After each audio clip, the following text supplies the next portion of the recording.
চলুন দেখে নেওয়া যাক এখনকার বন্যা কবলিত এলাকার খবর।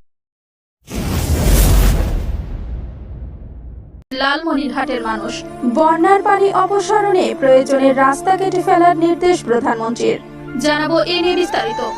আরো থাকবে যে যার কারণে ভয়াবহ বন্যার কবলে সিলেট সুনামগঞ্জ, জানাবো এ নিয়ে বিস্তারিত। এছাড়া একটি মাত্র গরু কোরবানি দেবেন অনন্ত জলিল, বাকি অর্থ দিয়ে দাঁড়াবেন বন্যার্তদের পাশে, থাকবে এ নিয়ে বিস্তারিত। সাথে থাকবে মহান আল্লাহ নিশ্চয়ই আমাদের রক্ষা করবেন দ্রুত, যা বললেন মাশরাফি। দর্শক, শিরোনামে উল্লেখিত খবর দেখতে ভিডিওটি না টেনে শেষ পর্যন্ত আমাদের সাথে থাকুন। টানা কয়েকদিনের বৃষ্টি ও ভারতের গজল ডোবার সব গেট খুলে দেয় তিস্তা নদীর পানি বিপদ সীমা ছাপিয়ে পানি ঢুকে পড়েছে নদী তীরবর্তী এলাকাগুলোতে। তিস্তা অববাহিকার চরাঞ্চল ও নিম্ন অঞ্চলের বাসিন্দারা কাটাচ্ছে নির্ঘুম রাত। পানি প্রবাহ বেড়ে তলিয়ে গেছে বাদাম, মরিচ, পেঁয়াজ, মিষ্টি কুমড়া ও ভুট্টা সহ বিস্তীর্ণ চরের বিভিন্ন উঠতি ফসল।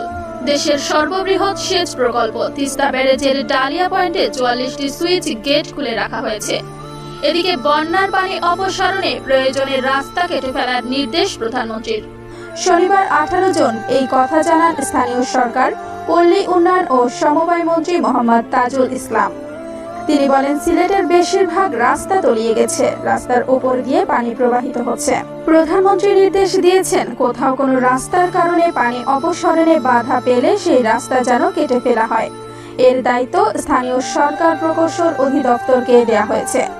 বৃষ্টি আর পাহাড়ি ঢল অব্যাহত থাকায় সিলেট ও সুনামগঞ্জে বন্যা পরিস্থিতি ভয়াবহ আকার ধারণ করেছে। 24 ঘন্টার মধ্যেই বন্যার পানিতে ডুবে গেছে সিলেট নগরীর পথ, ঘাট, লোকালয়। কোথাও পানি ছুঁয়েছে কোমর পর্যন্ত। এটি চলতি মৌসুমের তৃতীয় দফা বন্যা। একের পর এক বন্যায় বিপর্যস্ত এই অঞ্চলের বাসিন্দারা। 2 জেলার লাখ লাখ মানুষ পানিবন্দী। নিরাপদ আশ্রয়ের সন্ধানে উঁচু স্থান, স্কুল বা আশ্রয় কেন্দ্রে ছুটছেন মানুষ। কাজ নেই, ঘরে খাবার নেই, বিশুদ্ধ পানিরও সংকট দেখা দিয়েছে। এক কথায় নিদারুণ কষ্টে দিন কাটাচ্ছেন বানভাসী মানুষ। একদিনে বন্যার এমন ভয়াবহ রূপ আগে দেখেনি সিলেটবাসী। হতভম্ব, ক্ষতিগ্রস্ত লাখ লাখ মানুষ। অবাক হয়েছেন সিলেট সিটি কর্পোরেশন সহ স্থানীয় প্রশাসনের কর্মকর্তারাও। বিশ্বের সবচেয়ে বেশি বৃষ্টিপ্রবণ এলাকার একটি চেরাপুঞ্জি সহ ভারতের আসাম, মেঘালয় গত 3 দিনে প্রায় 2500 মিলিমিটারেরও বেশি বৃষ্টি হয়েছে, যা গত 27 বছরের মধ্যে 3 দিনে সবচেয়ে বেশি বৃষ্টিপাতের রেকর্ড। প্রবল বর্ষণে সৃষ্ট ঢল ভাটিতে থাকা বাংলাদেশের সিলেট অঞ্চলকে ডুবিয়ে দিয়েছে। এখন কথা সবারই জানা। প্রশ্ন উঠেছে, তবে সেই ঢলের পানি কেন সিলেট থেকে দ্রুত সরে দক্ষিণে নেমে যাচ্ছে না? পানি প্রবাহে বাধাগ্রস্ত কেন হচ্ছে? সিলেট সুনামগঞ্জে বন্যার ভয়াবহতা দ্রুত তীব্র আকার ধারণ করেছে কোন কারণে? এ বিষয়ে পরিবেশবিদ ও বিশেষজ্ঞদের মত। 4 কারণে এবার ভয়াবহ বন্যায় নাকাল অবস্থা সিলেটের।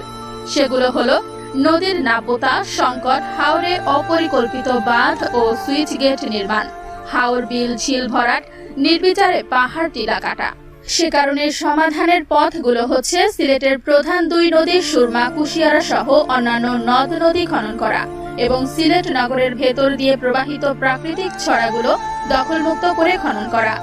এভাবেই পানি প্রবাহের স্বাভাবিক পথ নিশ্চিত হবে। সবচেয়ে বেশি জরুরি কালনী নদী খনন, কারণ সিলেটের বিশাল এলাকার পানি যায় শুধু এই কালনী নদী দিয়ে।